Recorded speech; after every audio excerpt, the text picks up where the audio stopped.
வணக்கம். சனி பெயர்ச்சி பலன்கள் 2025 முதல் 2027 வரை. வருகின்ற 29 மார்ச் மாதம் 2025 சனி பகவான் பெயர்ச்சி ஆகுவார். சனி பகவான் பெயர்ச்சி என்பதும் அதிகப்படியான நற்பலன்களும் அதிகப்படியான அதிர்ஷ்ட பலன்களும் பெறப்போகின்ற 3 ராசிகள். முதலில் 11ஆம் ராசி என்று சொல்லக்கூடிய 11ஆம் ராசியில் அமர்ந்து அதிகப்படியான நற்பலன்களை பெறக்கூடிய ராசியாக ரிஷப ராசி, அடுத்ததாக துலாம் ராசி, அதற்கு அடுத்ததாக மகர ராசி. இந்த 3 ராசிக்காரர்களுக்கு சனி பகவான் அதிகப்படியான நற்பலன்களும் அதிர்ஷ்ட பலன்களும் எண்ணற்ற நற்செயல்களை செய்து வெற்றி பெறுவதற்குண்டான வாய்ப்புகளை கொடுக்கின்ற ராசிகளாகவே இருக்கும் இந்த 3 ராசிக்காரர்களும். ரிஷப ராசிக்காரர்களுக்கு உபஜயஸ்தானம் என்று சொல்லக்கூடிய 11ஆம் ராசியில் சனி பகவான் சஞ்சாரம் செய்யும்போது தொட்டதெல்லாம் பொன்னாகும் என்று சொல்வார்கள் இல்லையா?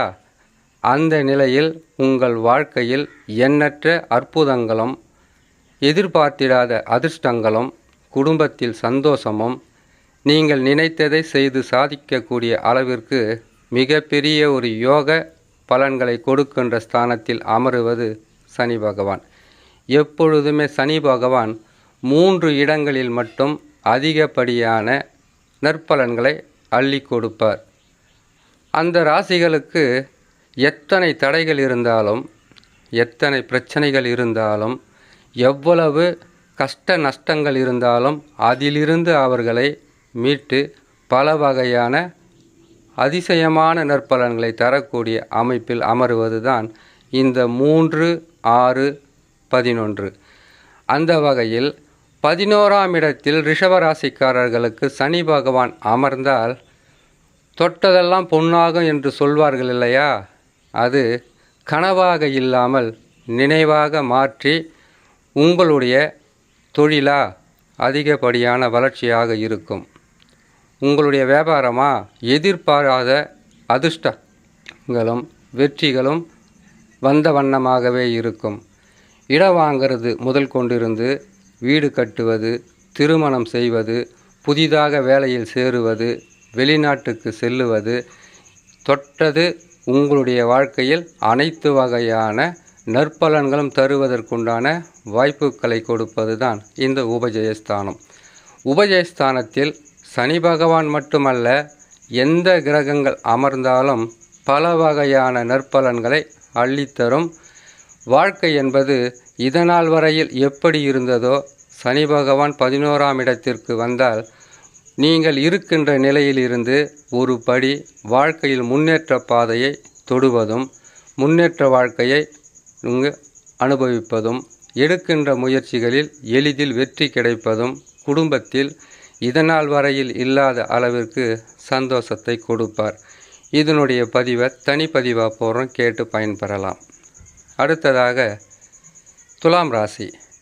துலாம் ராசிக்காரர்களுக்கு இப்பொழுது சனி பகவான் இருப்பது 5ஆம் இடத்தில்.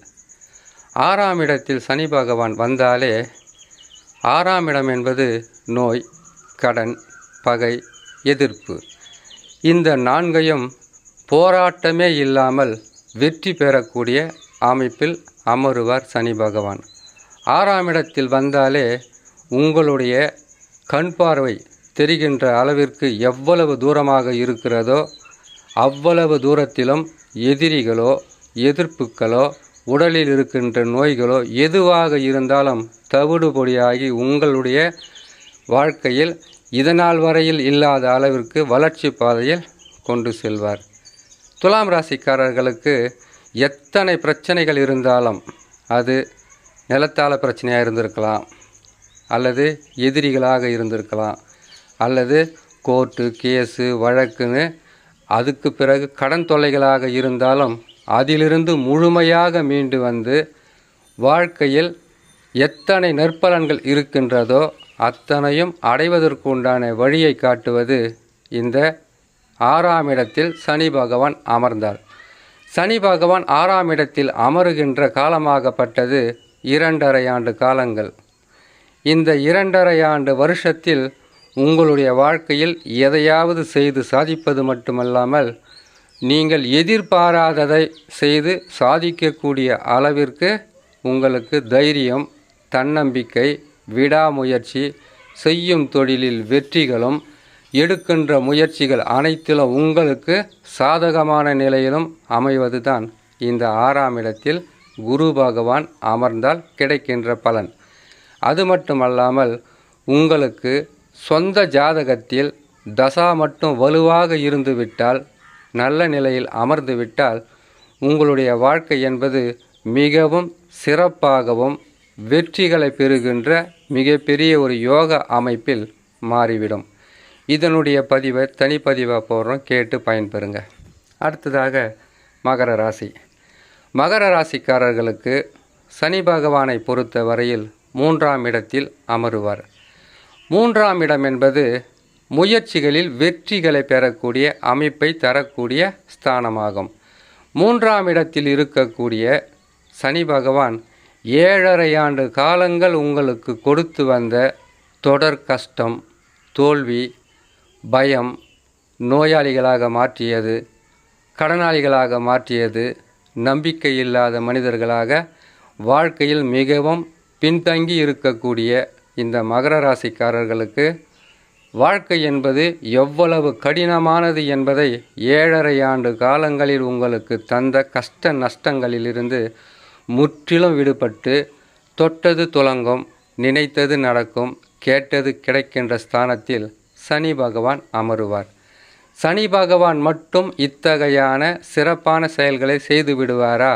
மற்ற கிரகங்கள் அமருகின்ற அமைப்பை பொறுத்து தான் வெற்றியா தோல்வியா என்பது. ஆனால் சனி பகவான் 7.5 சனியாக இருக்கும்போது செய்து வந்த பண நெருக்கடி, தொழில் நஷ்டம், குடும்பத்தில் கஷ்டம், உற்றார் உறவினர் நம்பிக்கையானவர்கள் செய்த பல வகையான கஷ்டங்களிலிருந்து, நம்பிக்கை துரோகங்களிலிருந்து முழுமையாக மீண்டு வரலாம். அது மட்டுமில்லாமல் இதனால் வரையில் உங்களை புரிந்து கொள்ளாமல் உங்களை விட்டு ஒதுக்கியவர்களும் உங்களுக்கு உதவி செய்ய முன் வருவார்கள். உங்களுடைய சொந்த பந்தங்கள் எதுவாக இருந்தாலும் இனிமேல் உங்களுக்கு உதவிகரமாகவும் உங்களுக்கு மிகவும் நண்பர்களாகவும் மாறக்கூடிய அளவிற்கு நற்பலன்களை தருவது தான் இந்த 3ஆம் இடத்தில் சனி பகவான் வந்து அமருவது. இதனுடன் உங்களுடைய சொந்த ஜாதகம் அதாகப்பட்டது மகர ராசிக்காரர்கள் அனைவருமே இத்தகையான துன்பங்களை அனுபவித்தார்களா என்றால் அப்படி கிடையாது. சிறு பிள்ளைகளுக்கு ஒரு பலன்களும், படிக்கின்ற பிள்ளைகளுக்கு ஒரு வகையான பலன்களும், திருமண வயதில் இருப்பவர்களுக்கு ஒரு சில பலன்களும், திருமணமாகி குடும்பத்துடன் இருப்பவர்களுக்கு ஒரு சில பலன்களும் என்று பலன்கள் மாறி மாறி இருக்கும். மகர ராசிக்காரர்களுக்கு மட்டுமல்லாமல் ரிஷப ராசியாக இருந்தாலும் சரி, துலாம் ராசியாக இருந்தாலும் சரி, சனி பகவான் கெட்ட இடத்திலே இருந்தாலும் உங்களை காப்பாற்றுவது உங்களுடைய சொந்த ஜாதகத்தில் அமைந்திருக்கக்கூடிய தசா. அந்த தசாவாகப்பட்டது ஆட்சி பெற்ற கிரகங்களுடைய தசாவாகவோ அல்லது உச்சம் பெற்ற கிரகங்களுடைய தசாவாகவோ அல்லது கேந்திர திரிகோணங்களில் அமர்ந்து நட்பு சமம் பெற்ற கிரகங்களுடைய தசாவாக இருந்துவிட்டால் எந்நாளும் பிரச்சனையாக இருந்தாலும் அதிலிருந்து மீண்டு வருவதற்குண்டான மார்க்கமும் அருகிலே இருக்கும். அப்படி இல்லாமல் 6, 8ஆம் அதிபதியினுடைய தசாவாகவோ நீச பகை பெற்ற கிரகங்களுடைய தசாவாகவோ இருந்துவிட்டால் கடினமான கஷ்டங்களும், எதிர்பார்த்திடாத நஷ்டங்களும், தோல்விகளும், பல வகையான இழப்புகளும் தந்துவிடும். சனி பகவான் தவறான இடங்களில் வரும்போது, இங்கு தவறான இடங்கள் என்று சொல்லுவது 7.5 சனியாக வரும்போது, கண்டக சனியாக இருக்கும்போது, அர்த்தஷ்டம சனியாக நின்று பலன்களை தரும்போது, அஷ்டம சனியாக கஷ்டங்களை அள்ளி கொடுக்கும்போது, தசாபலம் இல்லாதவர்கள் மிகவும் துன்பங்களும் கஷ்டங்களும் அவமானங்களும் சந்திக்கக்கூடிய மனிதர்களாகவே மாறிவிடுவார்கள். ஆகையால் ரிஷபராசியாக இருந்தாலும் சரி அதிகப்படியான நற்பலன்களை சனி பகவான் உபஜயஸ்தானத்தில் அமர்ந்துவிட்டால் கட்டாயமாக தருவார். வண்டி வாகன யோகம் இருக்கும். வீடே இல்லாதவர்களுக்கு இடம் வாங்கி வீடு கட்டும் யோகம் இருக்கும். அரசாங்க வேலைகளுக்காக காத்து கொண்டு இருந்தவர்களுக்கு நல்ல பதில் கிடைத்து அதன் மூலியமாக நற்பலன்களும் வீடு தேடி வரும். 11ஆம் இடத்தில் சனி பகவான் அமர்ந்ததும் உங்களுடைய வாழ்க்கை பாதை என்பது மிகவும் அற்புதமாகவும் எதிர்பார்த்திடாத நற்பலன்களை அள்ளி கொடுக்கின்ற ஸ்தானத்தில் சனி பகவான் வந்து விடுவார். இந்த நேரத்தில் நல்ல தசா இருந்துவிட்டால் உங்களுடைய வாழ்க்கை என்பது எண்ணற்ற சிறப்பாகவும் எதிர்பாராத அதிர்ஷ்டங்களை பெறக்கூடிய ராசியாகவும் மாறிவிடும் ரிஷபராசி. துலாம் ராசியும் அப்படித்தான். 6ஆம் இடத்தில் சனி பகவான் வந்து விட்டாலே இதனால் வரையில் உங்களுக்கு தொந்தரவாக இருந்த மனிதர்களாக இருந்தாலும் சரி, உங்கள் வாழ்க்கையில் உங்களுக்கு மிகவும் துன்பங்களை தந்து வந்த மனிதர்களாக இருந்தாலும் சரி, குடும்பத்தில் எண்ணற்ற பிரச்சனைகளை சந்தித்திருந்தாலும் சரி, செய்யும் தொழிலில் ஏற்பட்ட பாதிப்புகளாக இருந்தாலும் சரி, எதுவாக இருந்தாலும் உங்கள் பக்கம் அனைத்து வகையான மனிதர்களோ நண்பர்களோ உடன்பிறப்புகளோ சொந்த பந்தங்களோ யாராக இருந்தாலும் உங்களுக்காகவும் உங்களுடைய செயல்களுக்காகவும் துணையாகவும் பக்கபலமாகவும் இருந்து காப்பாற்றக்கூடிய அமைப்பில் அமர்ந்து விடுவார் சனி பகவான். இந்த காலகட்டங்களில் நீண்ட நாட்களாக இருக்கக்கூடிய பிரச்சனைகளிலிருந்து மீண்டு வர வேண்டும். குடும்பத்தில் இருக்கக்கூடிய பிரச்சனைகளிலிருந்து மீண்டு வர வேண்டும். பிரச்சனைகள் என்று எதுவெல்லாம் இருக்குன்னு கேட்டிங்கனாக்கா, நோய், கடன், பகை, எதிர்ப்பு, இது 4 தான் மனிதனுக்கு வாழ்க்கையில் மிகப்பெரிய பிரச்சனை. அந்த பிரச்சனைகளிலிருந்து முழுமையாக மீண்டு வருவதற்குண்டான வழியை துலாம் ராசிக்காரர்கள் செய்தால் முற்றிலும் உங்களுக்கு ஆகவே அமைந்துவிடும். ஆகையால் துலாம் ராசிக்காரர்களுக்கு மிகப்பெரிய ஒரு யோக பலனை கொடுக்கின்ற ஸ்தானத்தில் அமருவது சனி பகவான் 6ஆம் இடத்தில். அடுத்ததாக மகர ராசி. மகர ராசிக்காரர்கள் கூட உங்களுடைய சொந்த ஜாதகத்தை ஒரு நல்ல ஜோதிடத்தில் போய் என்ன தசா நடக்கிறது, என்ன தசா இப்பொழுது நடந்து கொண்டு இருக்கிறது, அது பலமானதா பலமற்று இருக்கின்றதா என்பதை சிறிது பரிசீலனை செய்து பார்த்தால் மிகப்பெரிய ஒரு யோகத்தை நீங்கள் அடையலாம். இந்த நேரத்தில் சனி பகவான் 3ஆம் இடத்திற்கு வருகின்ற இதே ஆண்டில் குரு பகவான் 6ஆம் இடத்தில் பயிற்சி செய்து அமருவார். ராகு கேது பயிற்சியும் இதே ஆண்டில் இருப்பதினால் மிகவும் கவனமாகவும் பொறுமையாகவும் செயல்பட்டால் மகர ராசிக்காரர்கள் மட்டுமல்ல, மேசம் முதல் மீனம் வரையில் உள்ள 12 ராசிக்காரர்களுக்கும் அதிகப்படியான நற்பலன்களை தர வேண்டுமென்றால் உங்களுடைய சொந்த ஜாதகத்தில் அமர்ந்திருக்கக்கூடிய கிரகங்களுடைய தசாதான் வலிமையாக இருக்க வேண்டும்.